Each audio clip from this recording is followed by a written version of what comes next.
요한복음 6장 1절부터 21절까지 제가 말씀 보도록 하겠습니다. 그 예수께서 디베랴의 갈릴리 바다 건너편으로 가시매 큰 무리가 따르니 이는 병자들에게 행하시는 표적을 보았음이로라. 예수께서 산에 오르사 제자들과 함께 거기 앉으시니 마침 유대인의 명절인 유월절이 가까운지라. 예수께서 눈을 들어 큰 무리가 자기에게로 오는 것을 보시고 빌립에게 이르시되 우리가 어디서 떡을 사서 이 사람들을 먹이겠느냐 하시니, 이렇게 말씀하시면 친히 어떻게 하시는지 아시고 빌립을 시험하고자 하심이라. 빌립이 대답하되 각 사람으로 조금씩 받게 할지라도 200데나리온의 떡이 부족하리이다. 제자 중 하나고 시몬 베드로의 형제 안드레가 예수께 여짜오되 여기 한 아이가 있어 보리떡 5개와 물고기 2마리를 가지고 있나이다. 그러나 이것이 많은 사람에게 얼마나 되겠사옵나이까. 예수께서 이르시되 이 사람들로 앉게 하라 하시니 그곳에 잔디가 많은지라 사람들이 앉으니 수가 5,000명쯤 되더라. 예수께서 떡을 가져 축사하신 후에 앉아있는 자들에게 나누어 주시고 물고기도 그렇게 그들의 원대로 주시니라. 그들이 배부른 후에 예수께서 제자들에게 이르시되 남은 조각을 거두고 버리는 것이 없게 하라 하시므로 이에 거두니 보리떡 5개로 먹고 남은 조각이 12바구니에 찼더라.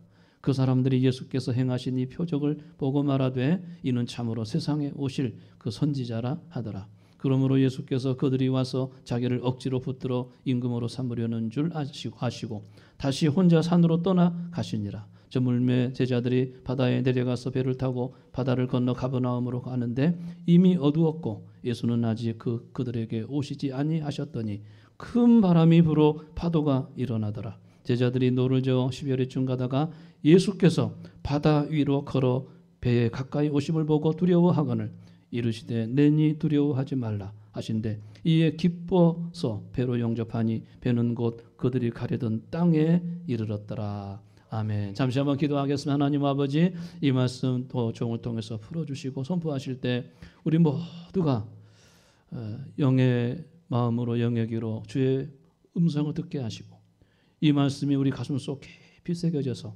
인격이 되고 삶이 되고 이 말씀을 가지고 살아갈 때 기적이 일어나고 주님을 만나는 놀라운 역사가 일어나도록 이 말씀을 통해서 크게 은혜를 베풀어 주옵소서. 말씀을 듣는 자가 복이 있다고 수없이 말씀해 주셨는데 오늘 또 듣는 우리에게 신령한 복과 성경에 약속한 모든 복들이 임하는 축복의 시간이 되게 해 주옵소서. 종의 말씀을 전할 때도 성령으로 말씀을 전할 수 있도록 입술과 혀를 주장해 주실 줄로 믿사옵고 예수님 이름으로 기도하옵나이다. 아멘. 할렐루야. 오늘 이렇게 건강하게 뵐 수 있어서 너무나 감사하고 서로 한번 또 인사했으면 좋겠는데 눈만 바라보고 사랑하고 축복합니다. 정말 사랑하고 축복합니다. 건강하시고 예수 안에서 행복하세요. 아멘. 우리 김민석 집사님들 이렇게 오셔서 너무나 감사하고 지금 힘든 투병 생활을 하시는데도 예배 빠지지 않고 이렇게 오셔서 주님이 보시고 계실 줄로 믿습니다. 힘내시고 일어나시기를 바랍니다. 오늘 또 이제 같이 읽은 말씀은 우리가 너무나 잘 아는 말씀인데 오병이어의 표적, 그 다음에 바다 위를 걸어서 가시는 예수님, 이런 2가지 표적이 오늘 본문의 내용입니다. 이 2가지 표적은 역시 예수님이 하나님 되심, 예수님이 어떤 분인가, 그분은 하나님이시다 하는 것을 나타내시기 위해서 표적이 기록되었고 표적이 일어났고 또 이 표적을 읽고 보고 있는 그때 제자들은 이 표적을 보았을 것이고 우리는 이 표적을 읽고 있는 우리들에게는 믿음을 강화시켜주는 이런 예수님이 나와 함께 하시는구나 하는 이 믿음을 강화시켜주는데 목적이 있는 말씀이라고 할 수가 있겠습니다. 제가 늘 묵상하고 좋아하는 말씀이 뭘까요? 제가 여러 차례 말씀드렸는데 어려울 때마다 그 말씀을 늘 묵상했던 말씀은 시편 23편 여호와는 나의 목자시니 내게 부족함이 없으리로다. 그거는 제가 우리 이제 옛날 그 교회당 사택에 있을 때도 그 액자로 여호와는 나의 목자시니 시편 23편 전편을 기록한 액자를 이렇게 걸어놨었고요. 지금은 이제 조만하게 이렇게 하나 액자를 달아놨는데 여호와는 나의 목자이시니 내게 부족함이 없으리로다. 그것만 이렇게 항상 달아놓고 늘 묵상을 해요. 특별히 어려울 때, 힘들고 앞길이 막막할 때, 그때 이제 그 말씀을 계속 묵상을 하는 거예요. 왜 그런가 하면 어떤 목사님이 이 시편 23편을 가지고 이제 설교하려고 어떤 교회 헌신 예배 가니까 그 교회 사무 직원이 강사 목사님에게 전화를 해서 목사님 본문을 불러주세요. 제목을 불러주세요. 주보에 내야 되니까요. 그래서 목사님 본문은 시편 23편 1절부터 6절이다. 제목은요. 여호와는 나의 목자. 이게 다인가요? 그거면 대체 뭐가 더 필요해? 그렇게 전화가 끝났어요. 헌신예배에 가서 그 교회 주보를 보니까 설교 제목이 뭐라고 나왔냐면 여호와는 나의 목자시니 그것만 대체 뭐가 더 필요해? 이렇게 제목이 나온 거예요. 그래서 너무나 깜짝 놀랐는데 목사님이 하고 싶은 이야기가 제목에 다 담겨져 있는 거예요. 여호와는 나의 목자시니 그것만 됐지 뭐가 더 필요해? 설교할 것 이미 제목에 다 나와가지고 그 실수로 그렇게 주보에 나온 건데 큰 은혜를 받았다는 거예요. 저는 그 사건을 항상 생각하면서 시편을 계속 23편을 묵상하면서 그것만 됐지 뭐가 더 필요해? 그런데 제가 그것만 됐지도 뭐가 더 필요해? 목자라고 인정하면서도 또 믿음이 흔들리고 평안하기보다는 불안하고 그러니까 또 묵상하고 또 묵상하고 그 말씀 붙잡고 평안이 올 때까지 붙잡고 묵상하고 늘 그러면서 여기까지 온 것 같아요. 근데 오늘 또 이제 같이 읽은 본문 말씀을 보게 되면 여전히 우리 주님의 모습은 우리의 필요를 채워주시는 선한 목자이시고 전능하신 목자이신 것을 본문 속에서 말씀해 주시고 계셔요. 그들을 배불리 먹이셨잖아요. 12절 보니까. 배불리 푸른 풀밭에 누이시고 쉴만한 물가로 인도하시는 배불리 먹이시는 주님 모습이 나오잖아요. 그리고 바다로 배를 타고 가는데 큰 풍랑이 일고 바람이 불어서 파도가 일어나는 고난의 여정에 주님이 오셔서 목적지까지 무사히 가게 하잖아요. 의의 길로 인도하시는 도다. 자기 이름을 위하여. 그런 목자이신 주님의 모습이 본문에 나타날 뿐만 아니라 전능하신 목자. 못할 것이 없는, 능치 못함이 없는 전능하신 목자. 그 모습이 본문 속에 나오는 거예요. 여러분 궁금해 생각해 보세요. 배불리 식사하실 때 배불리 드실 수 있다는 것은 큰 복이에요. 우리 권사님들 배불리 드신다는 것은요. 감사해야 돼요. 그만큼 먹을 것이 있다는 것도 감사하지만 있어도 못 먹는 경우가 얼마나 많은데요. 있어도 입맛이 없어서 소화가 안 되니까 못 먹는 경우가 얼마나 많은데. 제가 요즘에 좀 이런 말씀을 드려도 되는지 모르겠는데 제가 이제 저 멀리 좀 공기 좋은 곳에 살고 있잖아요.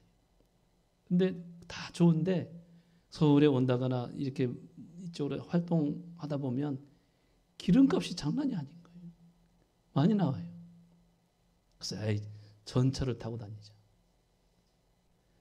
전차를 타봤는데요. 이게 웬일입니까? 제가요. 전차를 무료로 탈 수 있는 나이가 된 거예요. 경춘선이 있는데요. 상봉에서 춘천까지 가는 경춘선을 타고 오거든요. 그게 돈을 안 내고도 탈 수 있는 거예요. 얼마나 감사한지.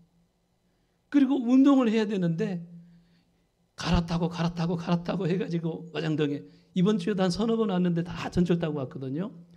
물론 시간 한 2시간 걸리더라고요. 그런데도 운동도 할 겸 기름값도 아낄 겸 무료로 전철 타고 혼자서 운전할 필요도 없이 그냥 편안히 앉아있으면 데려다 주고 얼마나 좋은지 몰라요. 우리가 마음을 이렇게 좀 욕심을 버리게 되면 다 감사할 거예요. 부족함이 없는 거예요. 우리 목자이신 주님께서 다 채워주시고 인도하고 계시는 것을 알 수가 있어요.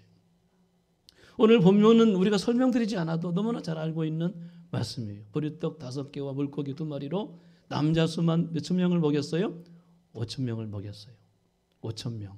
놀라지도 않아. 이제 너무나 알고 있기 때문에 5천 명이 작은 숫자는 아니잖아요. 5천 명을 먹였는데 배불리 12절 보니까 저들이 배부른 후에 이렇게 말씀하잖아요. 배불리 먹었다는 거예요. 이것을 이제 동일한 말씀을 다루고 있는 마가복음 6장에 보게 되면 이 예수님이 큰 무리가 오는데 그들을 바라보시는데 목자 없는 양 같음을 보셨다는 거예요. 아이고, 저 사람들에게 목자 없는 양 같은 인생이구나. 그래서 불쌍히 여기셔서 그들에게 말씀을 가르치기 시작했다는 거예요. 주님은 떡을 먼저 주신 것은 아니었어요. 말씀을 가르쳤어요. 그들이 너무 말씀이 그리워서 말씀을 듣다 보니까 때가 저물어서 해가 지고 있는 거예요. 그래서 그들을 불쌍히 여기사 그냥 보낼 수가 없어서 가다가 기진해서 다 어떻게 할까 해서 그들에게 배불리 먹이셨다고 마가복음 6장에 보면 말씀하고 있어요. 이걸 보게 되면 주님은 그 백성들을 향해서 불쌍히 여기는 긍휼, 이 긍휼이 이 표적을 일으켰다는 것을 의미해주고 있는 거예요. 이 시간도 예배드리는 우리들을 바라보시면서 주님이 우리 목자가 되시니까 얼마나 우리를 사랑하시고 어여삐 여기시겠어요. 그런 마음을 가지고 이 표적을 일으키는 것처럼 우리 남은 생에도 함께 하실 줄로 믿습니다. 여러분, 우리가 산상보훈에 보게 되면 예수님께서 제자들을 향해서 가르치시는데 너희가 목숨을 위해서 무엇을 먹을까 무엇을 마실까 몸을 위해서 무엇을 입을까 염려하라? 염려하지 말라. 염려하지 말라. 공중의 새도 먹이시고 더럽히 메가봐도 입히시는데 하물며 너희일까 보냐. 이 하물며 이렇게 하시는 거 보니까 분명히 산상보훈은 제자들에게 하신 말씀이 분명해요. 모든 사람도 먹이시고 동일하게 햇빛도 비추시고 동일하게 그들에게 비도 내리시는데 선택을 받은 주님이 부르셔서 특별히 함께 가고 있는 하물며 너희일까 보냐. 믿음이 적은 자들아 하면서 그것 때문에는 염려하지 말라고 말씀하셨어요. 여기 연세 드신 권사님들 한평생 사시면서 물론 어려운 일도 많이 있으시겠지만 그래도 여기까지 오신 것은 우리를 다 먹이시고 입혀주시고 인도하신 주님의 은혜인 줄로 믿습니다. 앞으로도 걱정하지 않으셔도 될 줄로 믿습니다. 하물며 너희일까 보냐. 저도 돌이켜보니까 지금까지 목회하면서 이렇게 여기까지 왔는데 언제든지 까마귀가 있었고 환난이 없지는 않았으나 환난을 통과하게 하셨고 이기게 하셨고 배불리 먹여주시고 인도하시는 목자이셨음을 늘 고백하지 않을 수가 없어요. 이런 주님이신 것이 긍휼, 불쌍히 여기는 긍휼이 그렇게 하신 것이다 라고 말씀하시고 계셔요.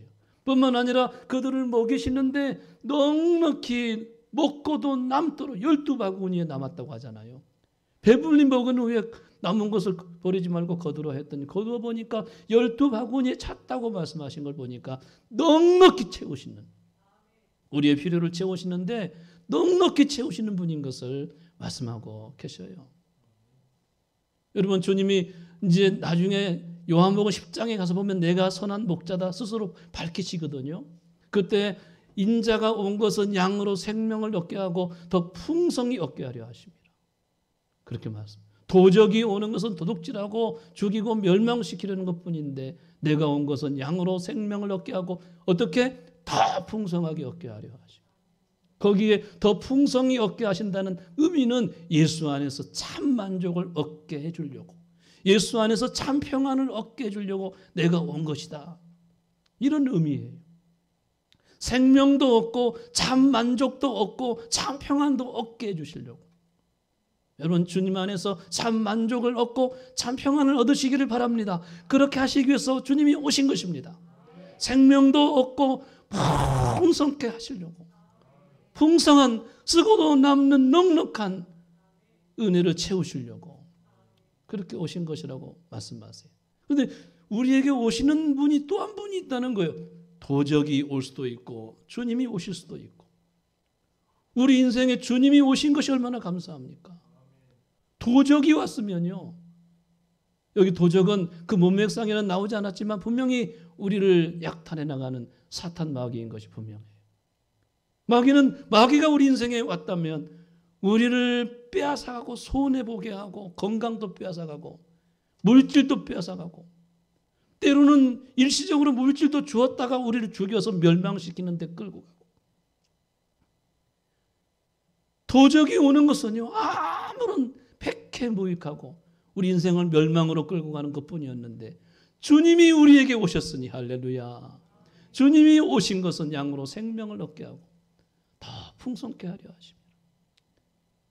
여러분 오늘 여러 가지 힘들고 어려워도 코로나 때문에 일도 못하고 여러 돈벌이가 시원치 않고 그래도 이 시간에 주님 안에서 만족을 누리시고 주님 안에서 참 평안을 누리시고 주님이 나의 목자이신 것을 경험하시고 그렇게 사시기를 바랍니다. 넉넉히 채우신다는 거예요.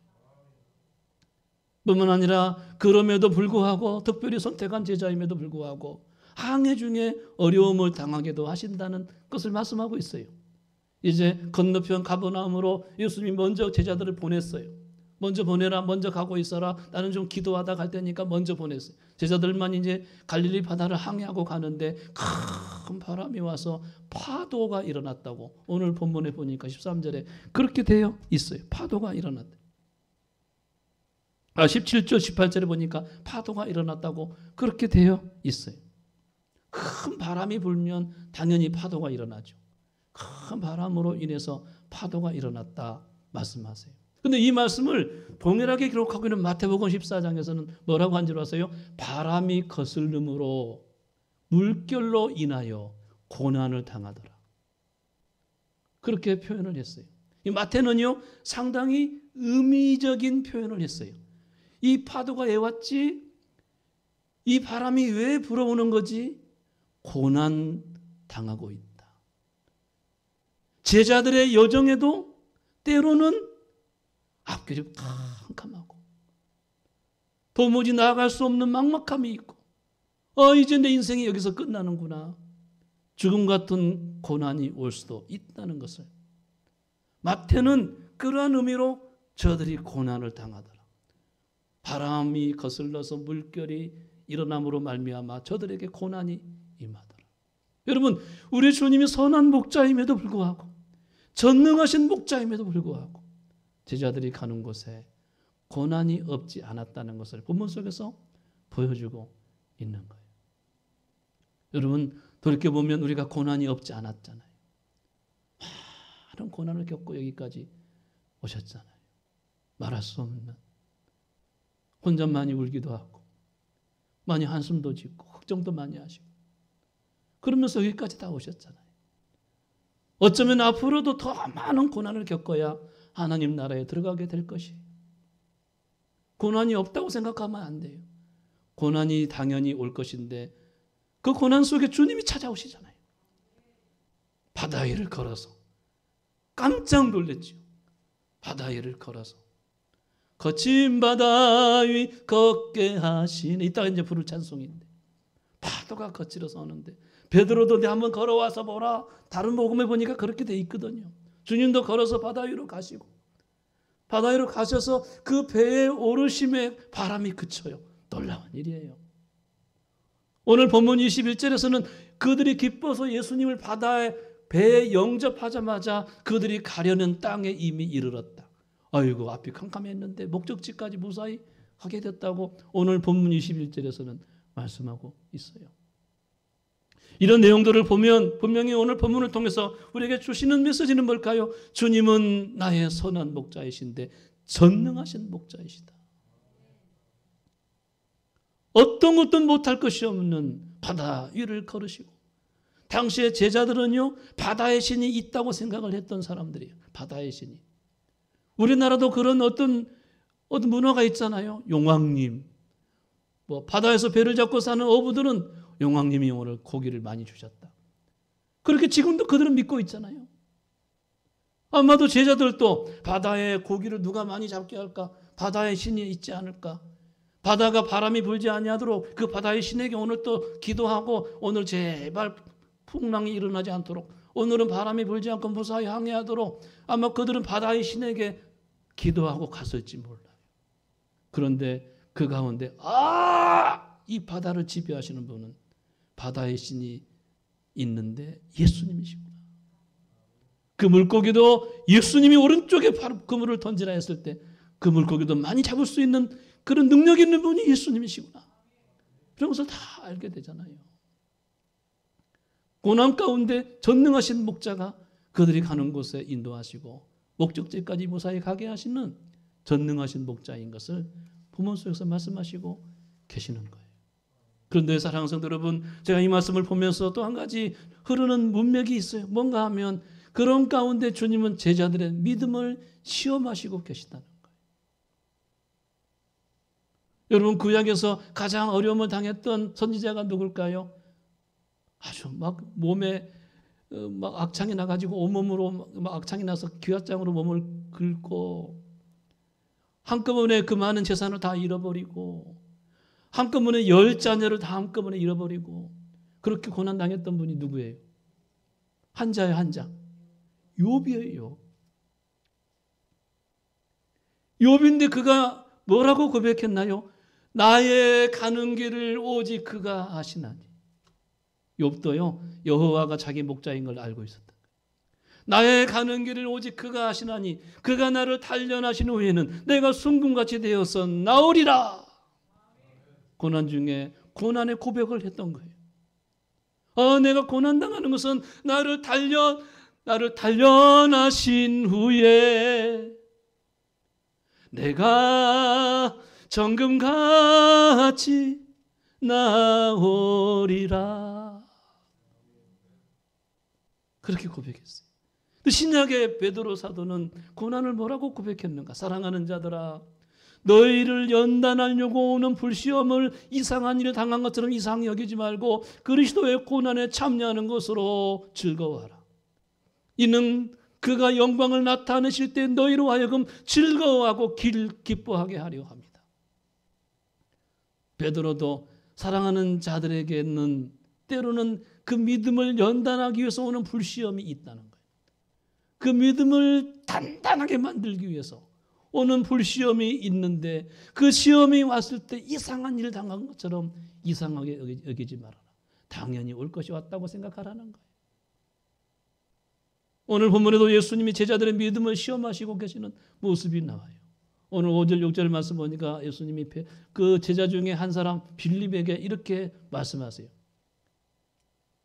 이 많은 사람이 몰려오는데 우리가 어디 가서 떡을 사서 이 사람들을 먹일 수 있겠느냐 하고 빌립에게 말씀하세요.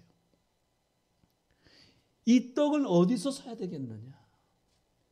당시에 떡집이 많이 있을까요? 떡집이? 고대에 2000년 전에 떡집이 있어요, 없어요? 있기는 있었겠지요. 많지는 않았겠죠. 우리 서울에 떡집이 많이 있어요, 없어요? 우리 노희숙 집사님 어찌 이렇게 노시가 되셨대? 떡집이 많이 있어요, 없어요? 그 5,000명 먹을 수 있는 떡을 지금 살 수 있어요? 떡집 다 뒤져야 되겠죠. 한 떡집 가서는 안 되겠죠. 한 떡집 가서는 안 될 것 같은데 5,000명 미리 예약해. 지금 예약 상태가 아니라고. 지금 이 상태는 예약한 상태가 벌써 계산이 나오네. 미리 예약해야 된다. 박순아 집사님 멋지셨어요. 미리 예약해야 되죠. 그런데 지금 예약을 못했어요. 어디서 떡을 사서 이 많은 사람에게 먹일 수 있겠느냐? 빌립에게 물어보신 거예요. 이렇게 말씀하시면 주님이 어떻게 하실는지 아시고 빌립을 시험하심이라. 6절에 주님은 제자들의 믿음을 시험하시고 계시는 거예요. 그런데 왜 빌립일까 하필? 왜 빌립일까? 이 빌립이라는 이름은 필로스 헬라식 이름이에요. 사랑이라는 뜻을 가진 이름이에요. 유독 다른 사람이 히브리식 이름을 가지고 있었는데 빌립만큼은 헬라식 이름을 가지고 있는 좀 뭔가 우리가 생각해야 될 사람이 빌립인 것을 보게 돼요. 나중에 12장에 가서 보게 되면 헬라 사람들이 예수님께 좀 면담을 초청했는데 먼저 빌립에게 이야기했더라. 아, 헬라 사람들하고 빌립하고는 좀 가까운 사이구나 하느님을 나중에 가서 이제 알게 돼요. 이 빌립이 많이 나오지는 않았는데 오늘 말씀에 보게 되면 이 빌립은 어떤 사람의 소유자인가? 이 사람은 계산이 빠른 사람이에요. 그리고 현실적인 사람이에요. 그리고 매우 합리적인 사람이에요. 마치 과거에 저를 닮은 듯해요. 지금은 아니에요. 제가 계산을 참 못해요. 지금은 아닌데 제가 옛날에는 계산이 얼마나 빠른지 몰라요. 현실적인 사람, 합리적인 그런 사고를 제가 얼마나 많이 가지고 있는지 몰라요. 빌립이 그런 사람이었어요. 빌립은 금방 계산이 끝났어요. 주님, 이 사람들을 먹이려면요 최소한도 200데나리온의 떡이 그렇게 해도 부족할 건데요. 돈 계산이 금방 나왔어요. 얼마나 필요하다고요? 200데나리온. 1데나리온은 장년이 하루 받는 품삯을 1데나리온이라고 과거는 그렇게 은전의 명칭을 그렇게 다른 거예요. 1데나리온 하면 하루 품삯 이런 말이에요. 대답을 해주세요. 1데나리온 하면 뭐라고요? 하루 품삯. 장년이 하루 품삯이 1데나리온인데 200데나리온은 200일 품삯이라는 거예요. 거의 1년 품삯이라는 거예요. 주일 쉬고 뭐 휴일 쉬고 하다 보면 한 200일, 300일 일하나요? 그 1년 품삯을 다 모았을 때 그 돈을 가지고 사도 오히려 부족할 것입니다. 빌립은 계산이 끝났어요. 계산이 나왔어요. 그것도 조금씩 받게 할지라도 그렇게 했어요. 조금씩 받게 할지라도. 그 말을 제가 좀 의미가 있어가지고 좀 원문을 가지고 연구해봤더니 어떤 의미냐면 굉장히 소량. 이걸 이제 영어 성경 NIV에서는 한 입씩 받게 할지라도 그렇게 번역을 했더라고. 한 입이라는 게 뭐냐면요. 떡하고 생선하고 같이 먹을 수 있는 방법이 뭐예요? 떡하고 생선하고 같이 먹을 수 있는 방법이 요즘으로 말하면 뭐예요? 초밥. 초밥 모르시나? 밥에다가 생선 얹어놓고 먹는 게 초밥이잖아요. 그렇죠? 그 초밥을 한 입씩 주었을지라도 배불리가 아니고 한 입. 초밥 이게 있었구나. 초밥 한 입 주더라도 오히려 부족할 것입니다. 빌립이 얼마나 계산이 빠릅니까? 빌립은 생각하기에 주님 택도 없습니다. 택도 없어요. 어디 가서 돈이 있다 하더라도 어디 가서 떡을 삽니까? 주문도 미리 안 했는데. 그리고 더 중요한 것은 돈도 없지 않습니까? 주님 회개 그거 다 제자들 알 거 아니에요. 텅텅 비었는데 택도 없습니다. 주님. 부정적인 의미가 쫙 깔려 있는 거예요. 근데 그때 또 한 제자가 등장합니다. 시몬 베드로의 형제 안드레가 이르되 예수님 여기 한 아이가 있는데 보리떡 5개와 물고기 2마리를 가졌나이다. 이것이 이 많은 사람에게 얼마나 되겠습니까? 안드레가 그렇게 말씀을 드리는 거예요. 여러분 안드레는 어떤 사람인 줄 아세요? 안드레는 예수님의 12제자 중에 제일 먼저 예수님의 제자가 됐던 사람이에요. 선배죠. 믿음의 선배죠. 그런데 이 안드레는 그 형제 시몬 베드로를 예수님께 전도했던 사람이 안드레예요. 그런데 그는 그렇게 믿음의 선배인데도 불구하고 항상 앞서지 아니하고 뒤에서 봉사하기를 좋아했던 사람이 안드레예요.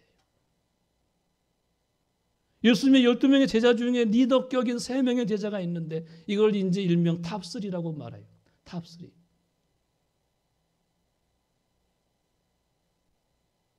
요즘 경연의 탑3 그게 아니고 예수님의 제자 중에 제자 탑3가 있는데 안드레가 탑3 안에 못 들어가도 성경에 한 번도 불평한 적이 없어요. 나중에 전도받은 형이 들어가라. 요한이 들어가라. 거기에 야고보가 거기 들어가도 예수님 그럴 수가 있어요. 그렇게 해본 적이 없어요. 그게 안드레예요. 나중에 아덴 지방에 가서 복음을 전하다가 그가 순교를 당하는데 X자 십자가에 달려서 제가 순교를 당했다고. 많은 화가들은 안드레의 순교 장면을 X자 십자가와 함께 순교 장면을 그릴 때마다 항상 그 옆에 어린아이를 그렸다고 그래요. 한 어린아이가 있어서 보리떡 5개와 물고기 2마리를 가졌나이다. 아마 이 어린아이가 제가 찾아보니까 파이다리온인데 아주 어린아이가 아니고 10대 청소년을 의미하고 있더라고요. 이 10대 청소년이 예수님 말씀을 듣기 위해서 도시락 싸가지고 온 거예요. 도시락을. 한 끼 식사 도시락을 싸가지고 오다가 보니까 예수님 말씀에 너무나 은혜를 받아가지고 아이고 식사도 못 하시고 저렇게 가르치시는데 예수님 잡수세요. 예수님 잡수세요. 하고 직접 예수님께 못 드리고 제자 안드레에게 예수님 좀 전해드리세요.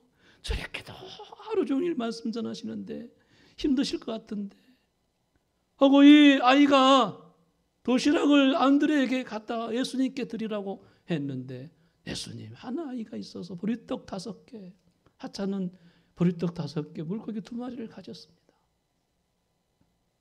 그러나 5,000명분의 식사인데도 불구하고 한 끼 식사밖에 없는데 이것이 이 많은 사람에게 얼마나 되겠습니까? 이 말은 무슨 말일까요? 자기가 할 수 있는 일을 최선을 다하고 그 다음은 주님이 하시면 좋겠습니다. 라고 하는 주님에 대한 신뢰의 마음이 담겨져 있는 안드레의 고백이라고 할 수가 있어요. 여러분, 이것이 시험이에요, 시험. 지금도 우리에게 시험을 우리가 받아야 돼요. 시험을 이겨야 돼요. 빨리 계산하고 안 된다고 포기할 것인가?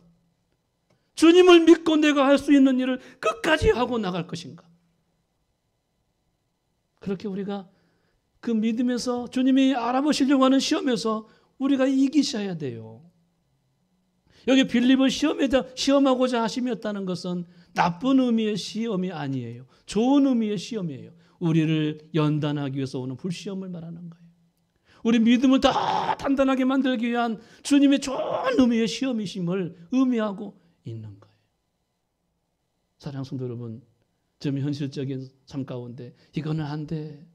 내 생각이 안 되는 거야. 그렇게 계산하고 포기하지 말고 주님이시면 될 거야. 내가 최선을 다해보자. 끝까지 해보자. 할렐루야. 여러분 가정에 어려운 일 당해도 내가 할 수 있는 일을 끝까지 해보자. 주님이시면 될 거야. 주님 의지하고 최선을 다해보자. 포기하지 말고 끝까지 가보자. 주님 안드레처럼 여기 보리떡 5개가 있습니다. 이것이 얼마나 되겠습니까, 주님? 그렇게 말하는 합격자가 되기를 주의 이름으로 축원합니다. 이것이 첫 번째 시험이었어요. 두 번째 시험이 왔습니다. 이제 그들을 배불리 먹이시니까 사람들이 와가지고 억지로 예수님을 임금 삼으려고 했다고 본문에 돼 있어요. 임금을 삼으려고. 여러분, 사람들은 심리가 어떨까요? 배불리 먹여주면 임금 삼는 거예요. 요즘 대선의 공약이 뭔지 꼼꼼히 보세요. 너도 나도 다 어떻게 하겠다고 해요? 국민들을 배불리 먹게 해주겠다고. 어떤 허모 씨는 1억씩 주겠다고. 지지율이 3.2%가 나와 깜짝 놀랐어요. 지금. 그게 충격받아가지고 심아무개 후보는 지금 이거 안 되겠다. 이거. 방 안으로 들어갔다고 하잖아요. 이번 선거 끝나면 뭐 걱정 안 해도 될 것 같아. 다 먹여준다니. 이게 사람들의 심리, 먹여주면 임금 삼으려고 하는 거예요. 제자들은 그때 큰 기대를 했을 거예요. 드디어 우리 주님이 정권을 잡으시겠구나. 드디어 이제 올 때가 왔구나. 얼마나 큰 기대를 걸었겠어요. 이것도 시험이었어요. 주님은 그들에게 행동으로 보이셨어요. 조용히 혼자 산으로 떠나가셨다는 거예요. 그 상황을 뿌리치신 거예요. 왜 임금이 안 되시려고 하셨을까요? 그것을 위해서 주님이 오시지 않았기 때문에. 죽으시고 부활하심으로 우리 영원한 왕이 되기 위해서 오셨기 때문에 일시적인 세상의 부귀와 영화를 다 뿌리치고 사명의 길을 가시는 주님 모습이 본문에 나오고 있는 거예요. 우리도 선택하셔야 돼요. 세상의 임금의 선택을 하실 겁니까? 고난의 십자가를 지고 사명의 길을 가실 겁니까? 이 두 번째 시험을 제자들에게 몸소 행동으로 주님께서 시험을 이렇게 이겨야 된다고 보여주시고 있는 거예요. 마지막 시험이 있어요. 제자들만 건너편 가버나움으로 가게 하시는 거예요. 그런데 그때 큰 바람이 와서 파도가 몰아닥치는 거예요. 큰 고난이 온 거지. 앞이 깜깜하고 도무지 더 이상 갈 수가 없고 이제 내 인생이 여기서 끝나나 보다. 사망의 음침한 골짜기 상황이 제자들에게 온 거예요. 뱃사람들 바닷사람들은 알아요. 아, 이거는 사망의 바람이다. 감당할 수 없는 바람이다. 그 바람이 제자들에게 온 거죠. 이 시험이 그들에게 온 거죠. 이 시험 중에 어떻게 해야 될 것인가를 이 본문을 통해서 주님이 가르치고 계시는 거예요. 먼저는 두려워하지 말라. 내가 너와 함께함이라. 여러분, 고난당할 때 저도 이런 설교를 하면서도 잘 안 되는 부분이에요. 어려운 일 당할 때 두려워하지 말기를 바랍니다. 두려워하면 사탄이 좋아합니다. 믿음으로 담대히 일어나세요. 다윗처럼 여호와 이름으로 일어나세요. 골리앗 앞에 나아가세요. 두려워하지 말라. 여러분, 왜 두려움이 찾아올까요? 육신의 생각이 찾아오니까 두려움이 찾아오는 거예요. 다 내려놓으세요. 육신의 생각 내려놓으세요. 심지어 내 생명까지도 목숨까지도 인생까지도 주님께 맡기고 내려놓으세요. 다 내려놓고 말씀 붙잡고 주님 바라보면 내 마음에 어느샌가 평안이 찾아올 거예요. 그때까지 말씀 묵상하세요. 그때까지 평안이 찾아올 때까지 두려워하지 말라고 하는 이 시험을 주시고 계시는 거예요. 두려워하지 말라. 내 언니 두려워하지 말라. 그리고는 어떤 것을 보여주시고 계십니까? 주님이 고난당하는 현장에 찾아오시는 거예요. 바다 위를 걸어서 그들에게 찾아오시는 거예요. 주님이 오시면 되는 것입니다. 아무리 힘든 고난도 주님이 역사하시면 되는 거예요. 주님이 오시면 되는 거예요. 할렐루야. 그 갈망으로 그 간절함으로 기도하세요. 주 예수여 오시옵소서. 내 자녀에게 오시옵소서. 내 상황에 오시옵소서. 주님 오시면 되는 거예요. 주님을 배에 모시게 되자 바람이 그쳤다고 돼 있어요. 고난이 끝났다는 거예요. 오늘 21절은 가려던 땅에 이르렀다고 돼 있어요. 꿈과 비전이 목적이 다 이루어졌다는 거예요.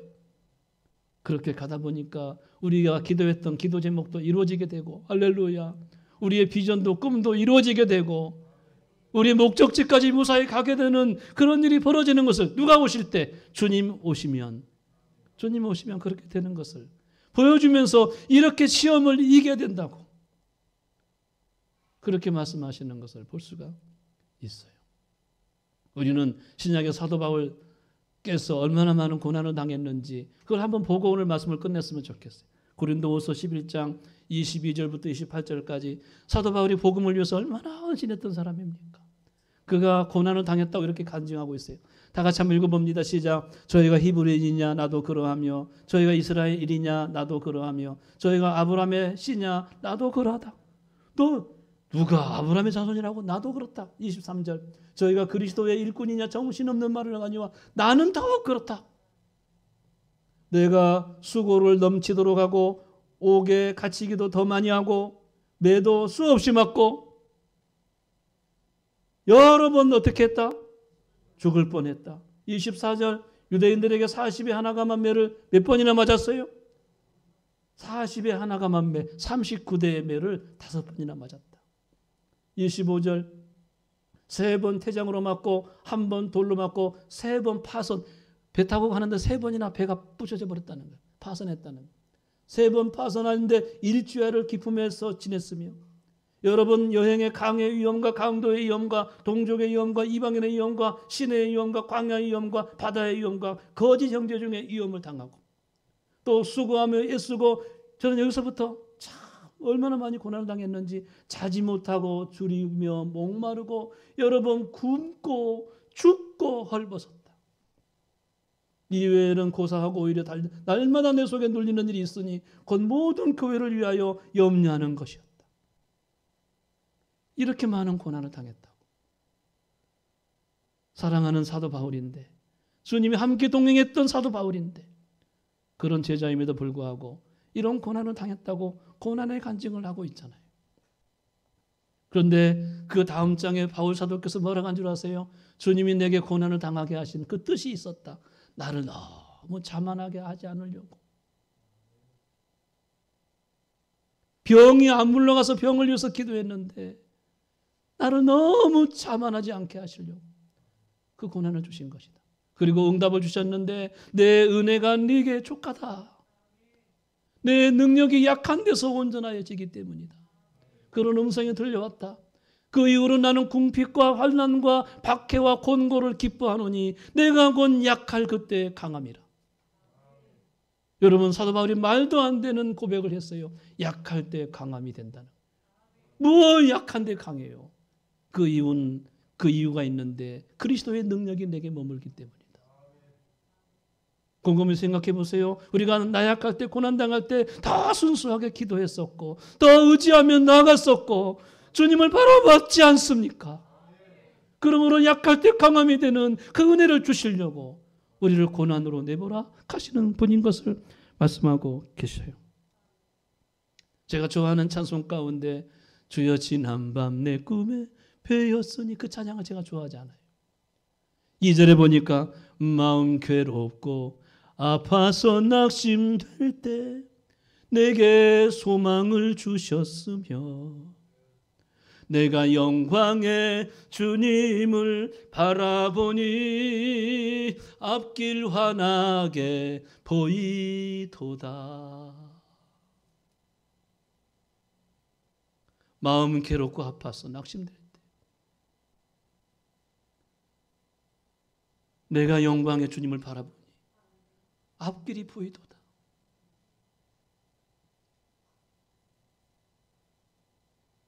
여러분, 주님이 오시게 되면 다 해결되는 것입니다.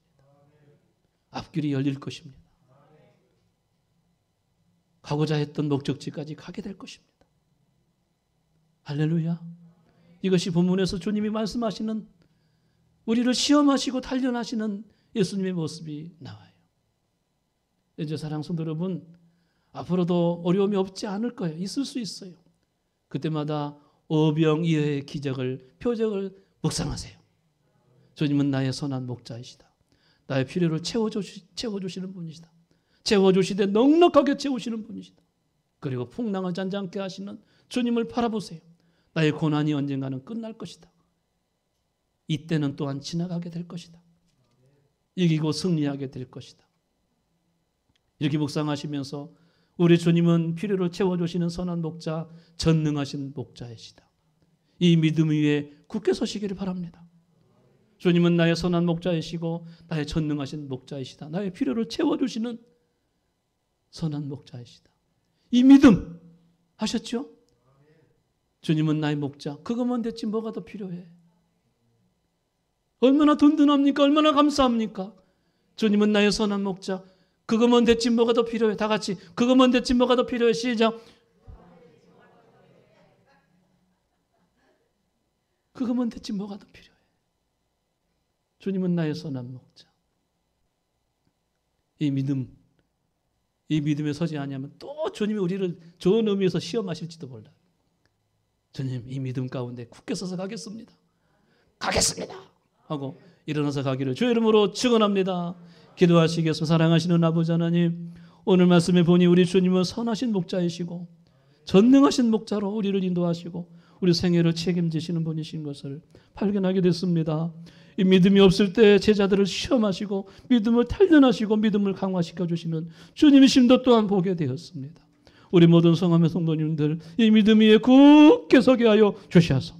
험한 세상도 이기고 골리앗도 이기고 사탄도 이기고 환경도 이기고 병마도 이기고 모든 어려움도 이기고 끝내는 승리하는 길로 갈 수 있도록 우리 성도들을 축복하여 주옵소서. 감사 올리옵고 예수님 이름으로 기도하옵나이다. 아멘.